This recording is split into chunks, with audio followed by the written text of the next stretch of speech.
సంబోధిస్తూ దేవుణ్ణి తండ్రి అని సంబోధిస్తుంది.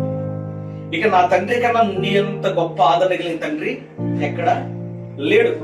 ఆమేన్. దేవునికి స్తోత్రం. హల్లెలూయా. నీలాంటి ఆదరణ కలిగిన దేవుడు నాకెక్కడా లేడు. నీకులాగా ఆదరించే తల్లిదండ్రులు కూడా నాకు కనపడలేదు. ఇక ముందు కనపడలేదు, ఎక్కడ కనపడలేదు.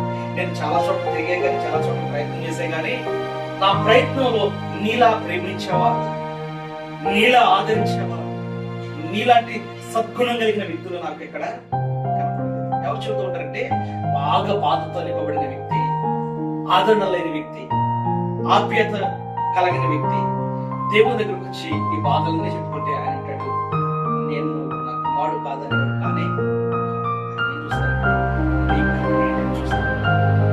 నీ హృదయంలో ఉన్న వ్యాధులను చూస్తాడు, నీ మనసులో ఉన్న ఆలోచన ఎదుగుతాడు. ఆయన మనల్ని అంతటను పరిశీలించి ఆయన హక్కును చేర్చుకుంటకు నువ్వు అర్హుడు కాకపోయినా ఆయన హక్కును చేర్చుకుంటాడు. హల్లెలూయా. దేవునికి స్తోత్రం. ఈ రోజుల్లో మనుషులైతే నీ వల్ల నాకు ఉపయోగం ఏంటి, ఈ దాసుడు వల్ల ఉపయోగం ఏంటి, ఈ వ్యక్తి వల్ల ఉపయోగం ఏంటి, సొలొమోను వల్ల ఉపయోగం ఏంటి, మనోహర్ వల్ల ఉపయోగం ఏంటి, గిద్యోను వల్ల ఉపయోగం ఏంటి, ఇక మన ద్వారా వాళ్ళకి కలిగే లాభప్రాప్తి అని ఆలోచన చేస్తూ ఉంటారు. అవునా కదా?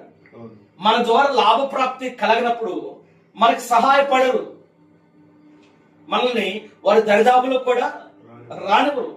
ఒకవేళ మనం బయలుదేరి వెళ్ళినా చెప్పుకొని వెళ్ళినా ఏమంటారంటే, అబ్బా ఇప్పుడు అర్జెంట్ పని మీద బయటకు బయలుదేరాం ఏమంటారు. ఒకవేళ బయలుదేరకపోయినా మేము అర్జెంట్ బయటకు అంతకి బయలుదేరడం సిద్ధపడుతున్నాం కాబట్టి మరొకసారి రావచ్చు కదా అంటే వెళ్ళిపోమని చెప్పలేక, వెళ్ళిపోమని చెప్పలేక మనని తృణీకరించడం ఇబ్బందిగా, మనం ఇబ్బంది పడతామని వాళ్ళు ఏం చేస్తారంటే మరొకసారి రావచ్చుగా కదా, సింపుల్గా చెబుతారు. చెప్పరా?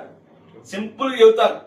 అయితే ప్రియులరా, మనము దేవుని సన్నిధిలో వెళ్ళి మొరపెట్టుకుంటుంటే, నాకు ఇబ్బంది ఉంది అసలు, అయా దైవజెండా నీ మొర నాకు ఇబ్బంది ఉంది, దయచేసి నన్ను ఇబ్బంది పెట్టొద్దు అని ఆయన అంటాడా?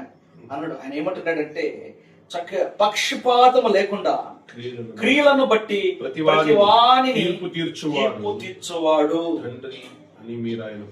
ఏం చేస్తాడంట? తీర్పు తీర్చువాడు.